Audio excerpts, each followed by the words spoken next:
तो खबर उत्तर प्रदेश देख रहे हैं आप। लोकमंच न्यूज में आपका स्वागत है। मैं हूं आपके साथ सुरभि राजपूत। बुलेटिन की शुरुआत कर रहे हैं बड़ी और अहम खबर के साथ, जो कि राजधानी लखनऊ से सामने आ रही है, जहां सीवियर कोविड इंफेक्शन के कारण आईसीयू में रखे गए सपा नेता आजम खान को लेकर मेदांता अस्पताल ने जारी किया हेल्थ बुलेटिन। आजम खान को अब कम ऑक्सीजन सपोर्ट की जरूरत अगले 72 घंटे इलाज के लिहाज से काफी अहम है। क्रिटिकल केयर टीम के डॉक्टरों की कड़ी निगरानी में है आजम खान। बता दें आपको कि आजम खान की हालत में अब सुधार देखने को मिल रहा है। तो इस वक्त की बड़ी और अहम खबर आपकी टीवी स्क्रीन पर। सीवियर कोविड इंफेक्शन के कारण आईसीयू में आजम खान को शिफ्ट किया गया है। आजम खान को लेकर मेदांता अस्पताल ने हेल्थ बुलेटिन भी जारी कर दिया है। आजम खान को अब कम ऑक्सीजन सपोर्ट की जरूरत है। अगले 72 घंटे के इलाज की लिहाज से अगले 72 घंटे काफी अहम माने जा रहे हैं। क्रिटिकल केयर टीम के डॉक्टरों की कड़ी निगरानी में है आजम खान।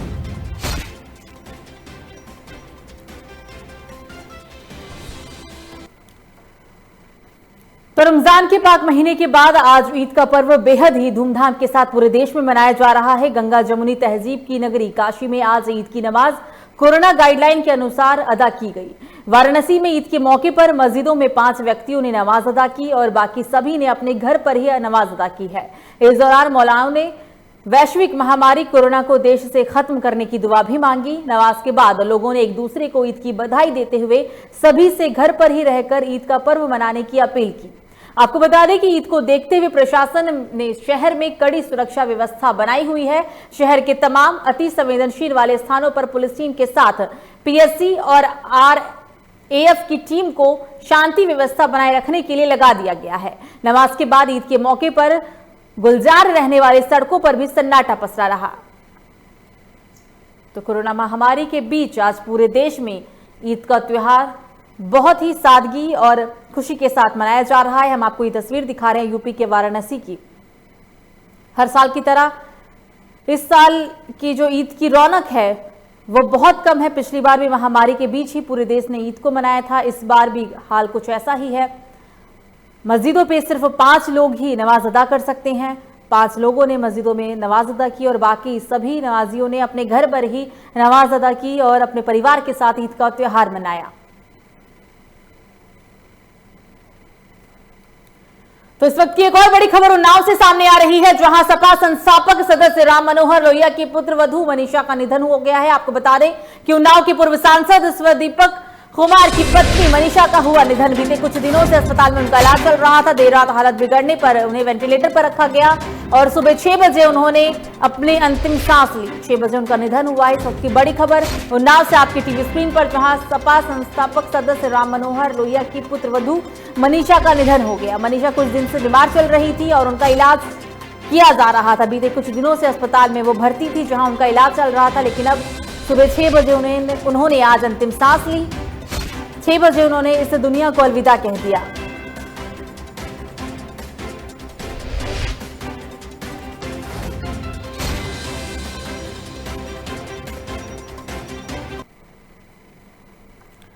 तो कांग्रेस की महासचिव और यूपी की प्रभारी प्रियंका गांधी ने गुरुवार को एक बार फिर यूपी सरकार पर जमकर हमला बोला। नदी में मिल रही लाशों, उन्नाव में गंगा किनारे रेती में सैकड़ों शवों को दफनाने के मामले पर उन्होंने योगी सरकार को घेरा है। प्रियंका ने लखनऊ, गोरखपुर, झांसी, कानपुर जैसे शहरों में मौत का आंकड़ा कई गुना कम करने के भी आरोप लगाए हैं। उन्होंने इस असहनीय और अमानवीय बताते हुए हाईकोर्ट के जज से जांच कराने की मांग भी की। प्रियंका गांधी ने ट्वीट में लिखा है कि खबरों के अनुसार बलिया, गाजीपुर में शव नदी में बह रहे हैं और उन्नाव में नदी के किनारे सैकड़ों शवों को दफना दिया गया। लखनऊ, गोरखपुर, झांसी, कानपुर जैसे शहरों में मौत के आंकड़े लगातार तेजी से बढ़ते जा रहे हैं। उत्तर प्रदेश में हद से ज्यादा ही अमानवीयता देखने को मिल रही है। सरकार अपनी इमेज बनाने में व्यस्त है और जनता पीड़ा असहनीय हो चुकी है। इन मामलों पर उच्च न्यायालय के न्यायाधीश की निगरानी में तुरंत न्यायिक जांच होना चाहिए, ये कहना है प्रियंका गांधी वाड्रा का।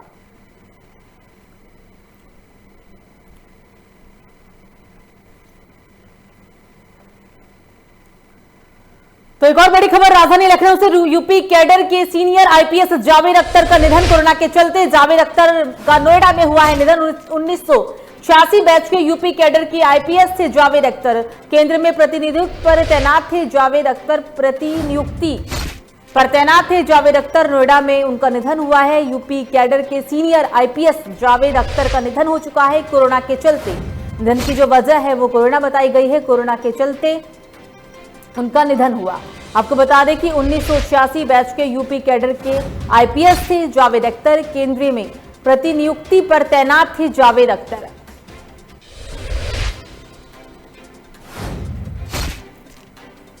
इस वक्त की बड़ी और अहम खबर आपकी टीवी स्क्रीन पर। आपको बता दें कि यूपी कैडर के सीनियर आईपीएस जावेद अख्तर का कोरोना के चलते निधन हो गया। 1986 बैच के यूपी कैडर में आईपीएस के पद पर तैनात थे वो। केंद्रीय में प्रतिनियुक्ति पर भी तैनात थे जावेद अख्तर।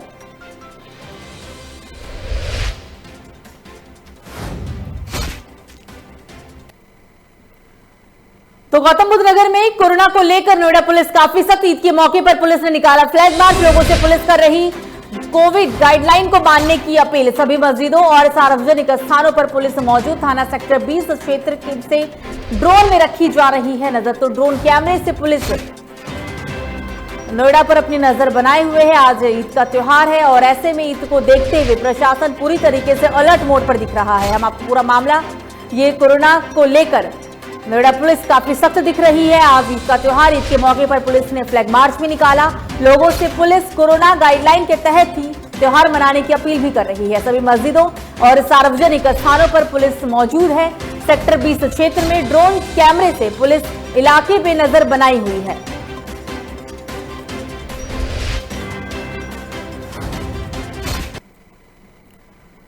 तो अभी हम रुक रहे एक छोटे से ब्रेक के लिए। ब्रेक के बाद भी खबरों का सिलसिला जारी रहेगा। आप देखते रहिए लोकमंच न्यूज। अस्सलाम वालेकुम, आदाब। मैं मोहम्मद नवेद, जिला पंचायत सदस्य। सभी क्षेत्रवासियों को, देशवासियों को ईद उल फित्र की बहुत बहुत मुबारकबाद। और मैं आप लोगों से अपील करता हूँ कि ईद की नमाज सब अपने अपने घरों में पढ़ें। महामारी का दौर ये चल रहा है, कोरोना वायरस पूरी तरीके से हावी हो चुका है। तो हमें सरकार की सभी गाइडलाइनों का, जो कोरोना की गाइडलाइन है सरकार ने जारी की है, सभी का हमें पालन करना है। उसी के तहत हमें अपने घरों में नमाज़ पढ़नी है। नमाज के बाद हमें अल्लाह ताला से दुआ करनी है कि इस महामारी को जल्द से जल्द ख़त्म कर दें। मैं सभी देशवासियों से गुजारिश करूँगा कि इस महामारी में सब एक दूसरे की मदद करें। आप अपने पड़ोस में, अपने क्षेत्र में देखें कि जहाँ भी कोई परेशान है वहाँ आप एक दूसरे की मदद करें। और मैं भी अपने क्षेत्र में जैसे भी हूँ, जिस लायक भी हूँ, मैंने पिछले साल भी यहाँ जिस लायक था मैंने मदद की, और मैं इस साल भी, और जैसे जैसे टाइम आ रहा है मैं अपने पूरे क्षेत्र के साथ खड़ा हूँ। और आप लोगों से यही अपील करूँगा बाद में कि इस महामारी में जो गाइडलाइन सरकार की हैं उसकी पूरी तरीके से पालन करें, मास्क लगा के रखें, सोशल डिस्टेंसिंग का पालन करें। तो ब्रेक के बाद एक बार फिर से आप सभी का स्वागत है। खबरों में आगे बढ़ते हैं और इस वक्त की बड़ी और अहम खबर राजधानी लखनऊ से सामने आ रही है, जहां गांव में संक्रमण को लेकर सरकार की पहल। सामुदायिक स्वास्थ्य केंद्र होंगे L1+ अस्पताल। CSC अस्पताल L1+ अस्पताल में तब्दील होंगे। 50-50 बेड, ऑक्सीजन कंसंट्रेटर की मिलेगी सुविधा। 24 घंटे डॉक्टरों की टीम रहेगी CSC अस्पताल में मौजूद। बढ़ते संक्रमण को देखते हुए अहम फैसला लिया गया है यूपी में, जहां गांव में संक्रमण को लेकर सरकार की अच्छी पहल देखने को मिली। आपको बता दें कि सामुदायिक स्वास्थ्य केंद्र होंगे अब L1+ अस्पताल। CSC अस्पताल L1+ अस्पताल में तब्दील होने वाले हैं। 50-50 बेड, ऑक्सीजन कंसंट्रेटर की इसमें सुविधा भी होगी और 24 घंटे डॉक्टरों की टीम CSC अस्पताल में मौजूद रहेगी।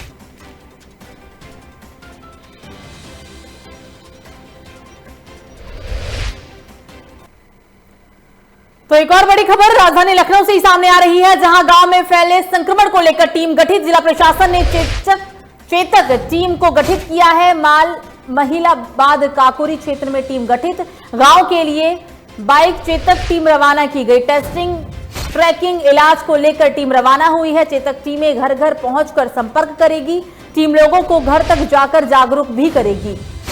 तो बड़ी और अहम खबर आपके टीवी स्क्रीन पर राजधानी लखनऊ से। गांव में फैले संक्रमण को लेकर टीम को गठित किया गया। जिला प्रशासन ने चेतक टीम को गठित किया है, जिसमें मलिहाबाद काकुरी क्षेत्र में टीम को भेजा गया। गांव के लिए बाइक चेतक टीम रवाना हो चुकी है। टेस्टिंग, ट्रैकिंग, इलाज को लेकर यह टीम रवाना हुई है। चेतक टीमें घर घर पहुंचकर लोगों से संपर्क करेगी और साथ ही टीम लोगों को घर तक जाकर जागरूक भी करेगी। चेतक टीम बनाई गई है संक्रमण की बढ़ती रफ्तार को देखते हुए, क्योंकि कोरोना की दूसरी वेव, तीसरी वेव में इस बारी ग्रामीण क्षेत्र भी ज्यादा प्रभावित हुए हैं। अगर हम पिछले वेव की बात करें तो पिछले वेव में शहर के लोग ज्यादा प्रभावित थे और गांव के जो लोग थे वो इस संक्रमण से बच गए थे, लेकिन इस बार गांव शहर दोनों ही जगह संक्रमण की रफ्तार बेकाबू है और इसी को देखते हुए चेतक टीम का गठन किया गया है। ये चेतक टीम टेस्टिंग, ट्रैकिंग, इलाज को लेकर बनाई गई है। चेतक टीमें घर घर जाकर लोगों से संपर्क करेगी और साथ ही टीम लोगों को घरों तक जाकर जागरूक भी करेगी।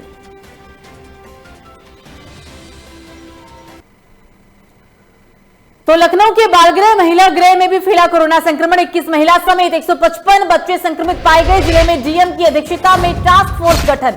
प्रदेश में 56 सरकारी बाल और महिला गृह है मौजूद। सभी को किया गया आइसोलेट। इलाज के लिए डॉक्टरों की टीम की गई है अटैच। टास्क फोर्स के जिम्मे सौंपी गई है सभी की सुरक्षा व्यवस्था। तो इस वक्त की बड़ी और अहम खबर आपको बता रहे हैं, जहां अब लखनऊ के बालगृह महिला गृह में भी कोरोना संक्रमण फैल चुका है। 21 महिलाओं समेत कुल 155 बच्चे कोरोना संक्रमित पाए गए हैं। जिलों में डीएम की अध्यक्षता में टास्क फोर्स का भी गठन किया गया। प्रदेश में 56 सरकारी बाल और महिला गृह है मौजूद और सभी इन ग्रहों में जहां संक्रमण की रफ्तार बढ़ी है, जहां लोग संक्रमित हुए हैं, सभी को आइसोलेट भी कर दिया गया है। इलाज के लिए डॉक्टरों की टीम अटैच की गई है और साथ ही टास्क फोर्स के जिम्मे सौंपी गई है सभी की सुरक्षा व्यवस्था।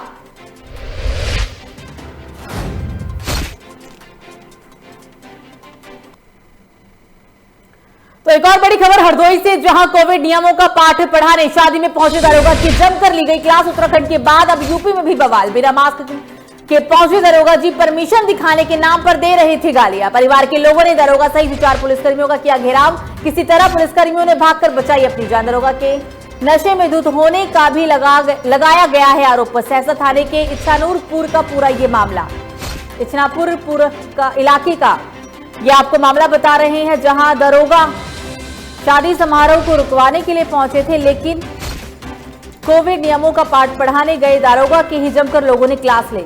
उत्तराखंड के बाद अब यूपी में भी ऐसा बवाल देखने को मिला है। बिना मास्क के दरोगा जी लोगों को पाठ पढ़ाने के लिए पहुंचे और इस दौरान आरोप है कि दरोगा गाली गलौच भी कर रहे थे। परिवार के लोगों ने दरोगा सहित 4 पुलिसकर्मियों का घेराव किया।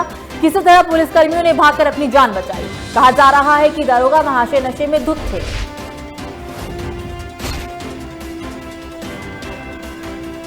पूरा मामला सहसा थाने के इच्छनापुर का बताया जा रहा है, जहां दरोगा के नशे में धुत होने का लोगों ने आरोप लगाया है। शादी समारोह को रुकवाने के लिए पहुंचे थे क्योंकि कोविड नियमों का उल्लंघन किया जा रहा था, ऐसा कहा जा रहा है। कोविड नियमों का पाठ पढ़ाने शादी में पहुंचे दारोगा की जमकर क्लास ली गई। यूपी में भी अब बवाल ऐसे देखने को मिल रहे हैं। हालांकि इससे पहले भी खबर हमने आपको उत्तराखंड से भी दिखाई थी, जहां शादी समारोह को रुकवाने पहुंचे पुलिसकर्मियों और दारोगा के साथ लोगों ने बदसलूकी की थी। हालांकि यहां मामला कुछ हटकर है, क्योंकि लोगों का कहना है, लोगों का आरोप है कि दरोगा महाशय जी ने शराब पी रखा था।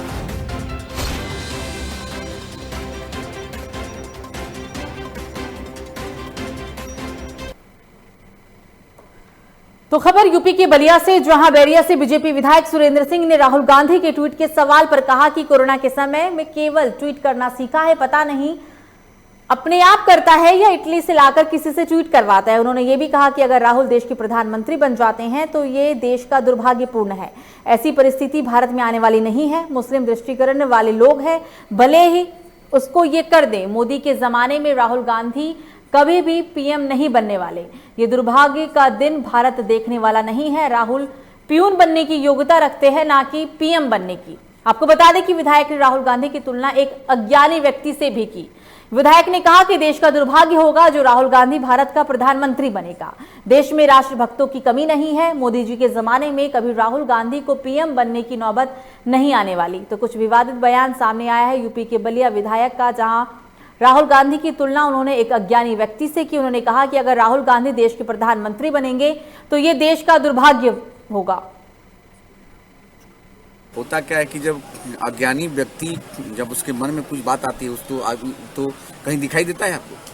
प्रदेश या देश कहीं भी बताइए, इस कोरोना पीरियड में केवल ट्वीट करने सीखा है, ट्वीट करने सीखा है। वो भी पता नहीं ट्वीट भी अपने से करता है कि कोई इटली का ला करके करवाता है, भगवान जाने। नहीं तो उसके पास तो ट्वीट करने की भी क्षमता नहीं। माने जिसके पास पॉलिटिकल चिंतन ही नहीं है, उस व्यक्ति के टिप्पणी का और ट्वीट का कोई माने मतलब नहीं है। ये अनावश्यक जो है, आप लोगों का भी समय खराब है और किसी का भी। कोरोना की दूसरी लहर लोगों के लिए काल बनकर आई। हर तरफ बीमार और लाशों का ढेर देखने को मिला। अलीगढ़ के थाना गंगेरी इलाके के गांव में बीते 24 घंटे के अंदर 4 लोगों की मौत हो गई। ये सभी बुखार और सांस लेने से पीड़ित थे। कुछ ही घंटों में एक के बाद 4 मौतों से गांव में दहशत का माहौल बन गया। बढ़ारी बुजुर्ग निवासी 72 वर्षीय इस्लाम को बुखार और सांस लेने में परेशानी हुई थी। परिवार वालों ने अलीगढ़ शहर के एक निजी अस्पताल में उन्हें भर्ती कराया, जहां इलाज के दौरान उनका निधन हो गया। गांव के ही 65 वर्षीय सौदान सिंह की भी मौत इसी की वजह से हुई थी। अलीगढ़ के एक निजी अस्पताल में उन्हें भी भर्ती कराया गया, जहां उनकी मृत्यु हो गई।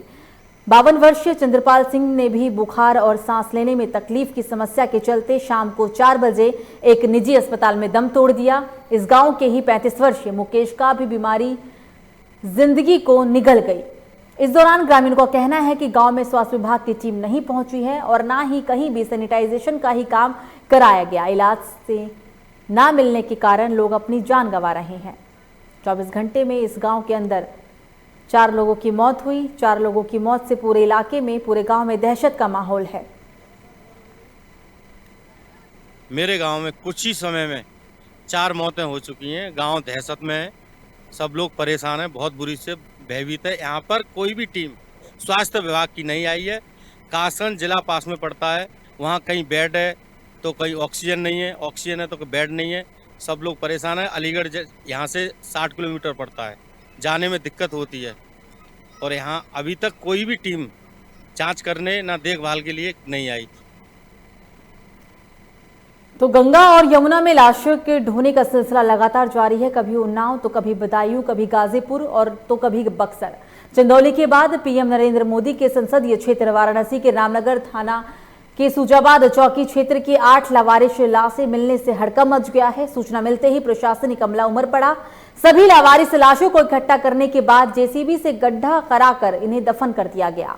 सभी लावारिस लाशों को दफनाने के बाद प्रशासनिक अधिकारी मीडिया से बातचीत करने में कतराते हुए नजर आए। स्थानीय लोगों का कहना है कि गंगा में अचानक से एक के बाद एक डेड बॉडी मिलने से डर का माहौल बन गया है।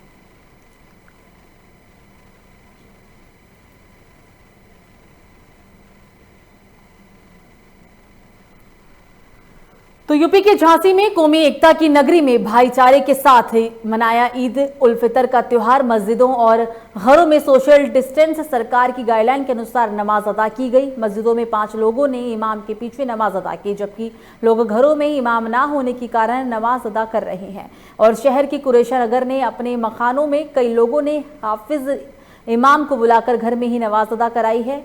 ईद उल फितर की नमाज कारी फुरकानपुर कादरी ने समाज अदा कराते हुए देश में अमन चैन भाईचारे की दुआ भी मांगी और साथ ही कोविड-19 कोरोना वायरस के खात्मे के लिए दुआ भी मांगी गई।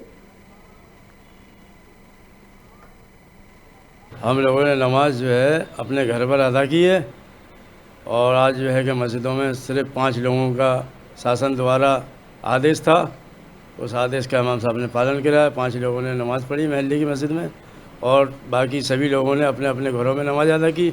हमने भी अपनी घर में ही ईद उल फितर की नमाज अदा की। तो मौत के बाद शमशान घाटों पर जंगली कुत्ते कर रहे हैं लाशों का पोस्टमार्टम। ये कोई मजाक की बात नहीं है, ये हकीकत है। उन्नाव के बक्सर घाट, शुक्लागंज घाट का, परियापुर घाट, रोहतापुर घाट का भी यही हकीकत है। कोरोना काल में हो रही मौतों की वजह से लोगों को 2.5 मन लकड़ी ही नहीं मिल रही, तो परिजन 2.5 गज जमीन में शवों को दफन कर रहे हैं। लेकिन अब उन शवों को आवारा कुत्ते जमीन से निकालकर खा रहे हैं। हालात ये है कि गंगा का किनारा लाशों के टापू में तब्दील हो चुका है। ये तस्वीरें बयां कर रही है कि कोरोना ने मौत का कितना नंगा नाच खेला है। भले ही सत्ता में बैठे लोग ये कह रहे हैं कि हालात काबू में है, लेकिन ये तस्वीरें यही बता रही है कि कोरोना ने तो जान ही ले ली, लेकिन मौतों के बाद भी जिंदगी का कड़वा सच अभी बाकी है। तो गंगा का शवों से ये टापू बता रहा है। इन शवों को लेकर क्या कुछ कहा डीएम रविंद्र ने, आइए आपको सुनाते हैं। कुछ लोग ऐसे हैं जो शव को गंगा किनारे रेत के नीचे दबा भी देते हैं। तो ये जानकारी मिलने पर मैंने तुरंत अपने एसडीएम को और पुलिस क्षेत्राधिकारी को भेजा है, और अभी तक उन लोगों ने जितना देखा है किनारे की तरफ तो इस तरह की खुलेम बॉडी नहीं आई है, लेकिन अन्य जगह भी मैंने जांच करने के लिए कहा है, और जो भी स्थिति आएगी इसमें उचित कार्रवाई की जाएगी। तो कोरोना संक्रमण से औरैया जिले में मौतों का आंकड़ा लगातार बढ़ता जा रहा है। ग्रामीण इलाकों में लोग बुखार और दूसरी बीमारी से भी दम तोड़ रहे हैं। शमशान घाट पर लोग संक्रमण से बचने के लिए अंतिम संस्कार पूरा करने से पहले अधजली लाश छोड़कर चले जाते हैं। घाटों पर शव बहाए भी जा रहे हैं। औरैया के शेरघर घाट किनारे पड़े शव कुत्ते नोच रहे हैं, जिससे संक्रमण का खतरा फैलने की और आशंका बढ़ने लगी है। शेरघर घाट में मौजूद देखरेख करने वाले शख्स ने कहा कि हर रोजाना 8 से 10 लोगों का अभी अंतिम संस्कार हो रहा है। लोग शव को अर्जला ही छोड़कर चले जाते हैं, जिन्हें यमुना में प्रभावित करना पड़ता है। कुछ दिन पहले तो 20-25 शवों का प्रतिदिन अंतिम संस्कार हो रहा था। कुत्ते भी शवों को नोच लेते थे।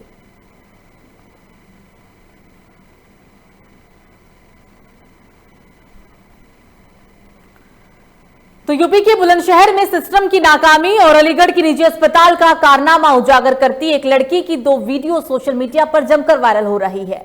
पहली तस्वीर में वो लड़की अपने भाई और जीजा के लिए वेंटिलेटर की गुहार लगा रही है। लोगों से वेंटिलेटर बेड दिलाने की गुहार लगाती है। कुछ लोगों ने लड़की की इस स्थिति में आगे बढ़कर मदद की, तो कुछ लोगों ने लड़की के मजबूर स्थिति का फायदा उठाया। दोनों वीडियो आपको दिखा रही हैं, लेकिन जब किसी अपने की जान खतरे में रहती है तो उस पर क्या गुजरती है, और उस विपत्ति की घड़ी के बीच कहीं मदद मिली तो कहीं लालची लोग, जिनके लिए किसी के जान से ज्यादा, किसी आंसू से ज्यादा कागज के टुकड़ों की भूख है। शीतल चौधरी आप सबसे विनती करती हूँ, अगर किसी की नजर में कोई वेंटिलेटर बेड खाली हो, प्लीज मेरे भैया के लिए, मेरा भाई नवीन हॉस्पिटल में एडमिट है, जिसको वेंटिलेटर की बहुत जरूरत है, और वहाँ पे वेंटिलेटर नहीं है। अगर किसी की नजर में कहीं भी कोई वेंटिलेटर हो तो प्लीज मुझे जरूर बताएं। सर, मेरे भाई की जिंदगी आप लोगों के हाथ में है। मुझे 4 से 5 घंटे का समय है सिर्फ हमारे पास, मैं अपने भाई को बचा सकती हूँ सिर्फ 4-5 घंटे में। प्लीज 4-5 घंटे में मेरे भाई के लिए वेंटिलेटर अवेलेबल करा दो प्लीज। खबरों में आगे बढ़ते और अब बात करते हैं यूपी की हरदोई की। हरदोई से इस वक्त की बड़ी खबर, कोविड की बढ़ती दूसरी लहर ने रेल को भी किया प्रभावित। हरदोई रेलवे स्टेशन पर 6 लाख रुपए की आरक्षण टिकट निरस्त, पैसा किया गया रिफंड। पूरे मुरादाबाद मंडल में अप्रैल में 17 करोड़ रुपए के आरक्षित टिकट रिफंड किए गए हैं। दिन पर दिन घट रही है यात्रियों की संख्या। ये आंकड़े काउंटर से निरस्त होने वाले आरक्षण के हैं।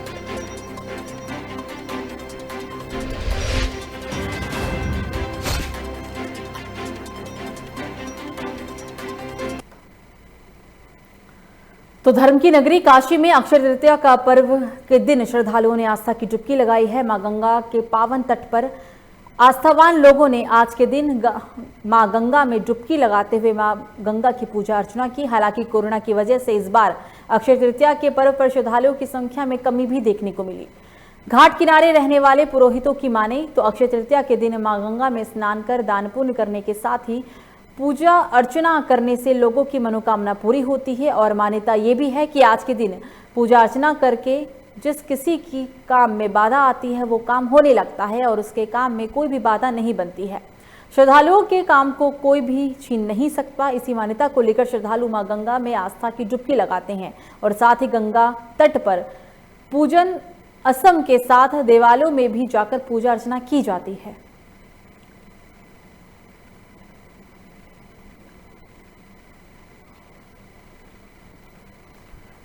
तो इस बीच एक और बड़ी खबर उन्नाव से आ रही है। पिपरमिंट और गल्ला व्यापारी सतीश गुप्ता की गोली मारकर हत्या। 24 घंटे के बाद पुलिस के हाथ खाली व्यापारी अपनी अपनी दुकानों को बंद कर जता रहे हैं आक्रोश। आक्रोशित व्यापारियों और व्यापार मंडल के सदस्यों ने पुलिस को 24 घंटे का समय दिया था। पुलिस अधीक्षक आनंद कुलकर्णी ने कहा कि जल्द होगा हत्याकांड का खुलासा। उन्नाव की कोतवाली बांगरमऊ में बुधवार को हुई थी दोनों व्यापारियों की हत्या। तो इस वक्त की बड़ी खबर आपकी टीवी स्क्रीन पर। पुलिस अधीक्षक आनंद कुलकर्णी ने कहा है कि जल्द ही आरोपियों को पकड़ लिया जाएगा, लेकिन 24 घंटे बीत जाने के बाद भी पुलिस के हाथ खाली है। आरोपी पुलिस की गिरफ्त से बाहर है।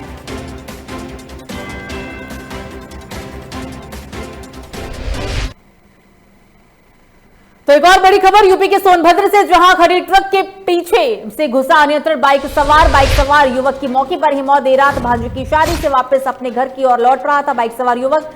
घटना की सूचना मिलने पर मौके पर पहुंचे स्थानीय पुलिस ने शव को कब्जे में लेकर पोस्टमार्टम के लिए भिजवाया। पुलिस ने शव की शिनाख्त कर मृतक के परिजनों को घटना की जानकारी दी। रॉबर्ट सरगंज कोतवाली क्षेत्र के लोधी स्थित ARTO कार्यालय के समीप की पूरी घटना।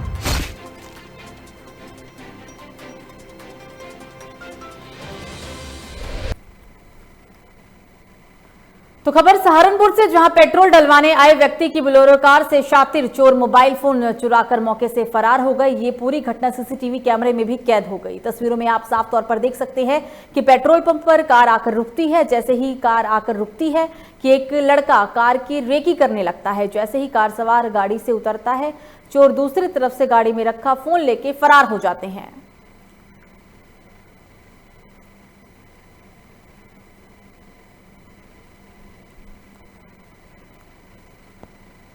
तो एक और बड़ी खबर मैनपुरी से सामने आ रही है, जहां जमीनी विवाद में दबंगों ने पीड़ित परिवार पर किया जानलेवा हमला। पीड़ित परिवार के साथ जमकर की गई मारपीट और फायरिंग। मारपीट के बीच बचाव करने पहुंचे एक व्यक्ति गंभीर रूप से हुए घायल। दबंगों का फायरिंग करते हुए वीडियो भी सोशल मीडिया पर हुआ जमकर वायरल। सूचना मिलते ही मौके पर पहुंची भारी पुलिस बल।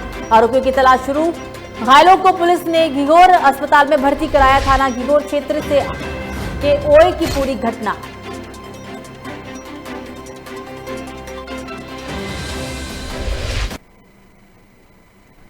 खबरों में आगे बढ़ते हैं। रायबरेली जिले में शराब की दुकानें खुलने के बाद नशे की हालत में वाहन चालकों के दुर्घटनाग्रस्त होने की कई मामले सामने आ चुके हैं, जिनमें अलग अलग क्षेत्र में हुए हादसों में बीती रात आधा दर्जन से ज्यादा लोगों को घायल अवस्था में जिला अस्पताल में भर्ती कराया गया।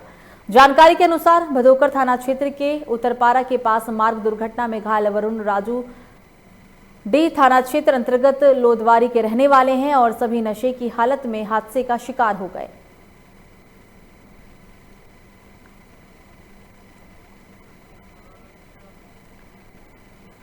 तो इसी बीच इस बुलेटिन में एक और बड़ी खबर हरदोई से सामने आ रही है। रफ्तार के कहर ने एक बार फिर ली 2 लोगों की जान। मां बेटी को तेज रफ्तार पिकअप ने मारी जोरदार टक्कर। इलाज के दौरान दोनों मां बेटी की हुई मौत।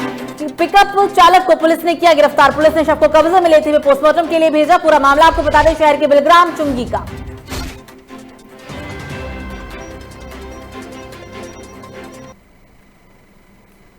तो महाराजगंज से एक और बड़ी खबर। 2 बाइकों में आमने सामने से भिड़ंत, 2 युवक की मौत, 2 घायलों को जिला अस्पताल में भर्ती कराया गया। फिरिंदा थाना क्षेत्र के गांव मधुपुरपुर के रहने वाले थे दोनों मृतक।